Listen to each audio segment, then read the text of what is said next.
నమస్తే Andhra Pradesh news channel కు స్వాగతం.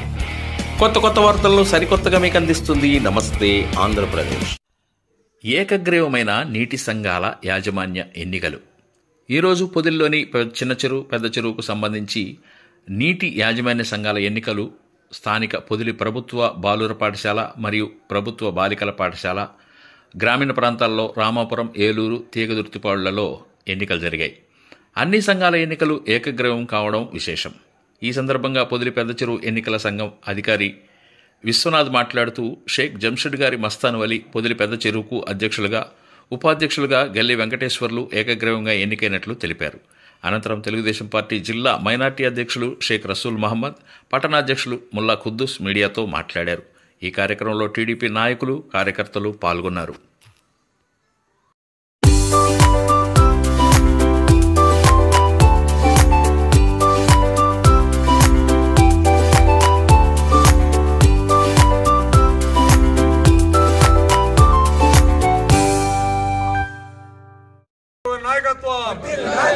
నారా చంద్రబాబు గారి నాయకత్వం, తెలుగుదేశం పార్టీ, తెలుగుదేశం పార్టీ, కందునారెడ్డి గారి నాయకత్వం, కందునారెడ్డి గారి నాయకత్వం, కందునారెడ్డి గారి నాయకత్వం, తెలుగుదేశం పార్టీ, తెలుగుదేశం పార్టీ. ఈరోజు రాష్ట్ర వ్యాప్తంగా సాగునీటి సంఘాల ఎన్నికలు జరిగినాయి. ఎంత ప్రశాంతమైన వాతావరణంలో రాష్ట్ర వ్యాప్తంగా కూడా అన్ని ఏకగ్రీవాలు జరిగినటువంటి పరిస్థితి. ఎటువంటి అవాంఛనీయ సంఘటనలు జరగకుండా మన మార్పురం నియోజకవర్గంలో మన ఎమ్మెల్యే కందునారెడ్డి గారి సారథ్యంలో అన్నీ కూడా ఏకగ్రీవంగా జరిగినాయి. ఇక్కడ పెద్ద చెరువు చైర్మన్గా షేక్ మస్తాన్ వలి భాయ్ గారిని చైర్మన్గా ఎన్నుకోవడం జరిగింది.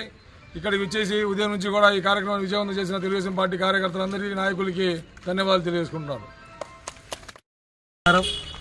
ఈ రోజున 14వ తారీఖున నీటి సంఘాలు ఎలక్షన్లకి తెలుగుదేశం పార్టీ తరఫు నుంచి 6 సభ్యులు మనం నామినేషన్ చేసినాం. ఆ నామినేషన్ చేసిన సందర్భంలో మనము ఏకగ్రీవంగా ఆఫీసర్ గారు మాకు తీర్మానం లెటర్ కూడా ఇచ్చినారు. అలానే మా తెలుగుదేశం పార్టీ తరఫు నుంచి పెద్ద చెరువు, చిన్న చెరువుకి అక్కడ ఉన్న సమస్యల్ని మా ప్రెసిడెంట్ల ద్వారా, మెంబర్ల ద్వారా అక్కడ సమస్యలు తీర్చామని చెప్పేసి మా తెలుగుదేశం పార్టీ తరఫు నుంచి ధన్యవాదాలు తెలుపుతూ, ప్రజలకి ఎక్కడైనా ఏమైనా కానీ ఇబ్బంది కలిగితే పెద్ద చెరువు, చిన్న చెరువు కానీ మా ప్రెసిడెంట్ ద్వారా, మా మెంబర్ల ద్వారా మాకు పార్టీకి మాకు తెలియజేస్తే మీ సమస్యలు పరిష్కరిస్తామని చెప్పేసి సెలవు తీసుకుంటాం. జై తెలుగుదేశం.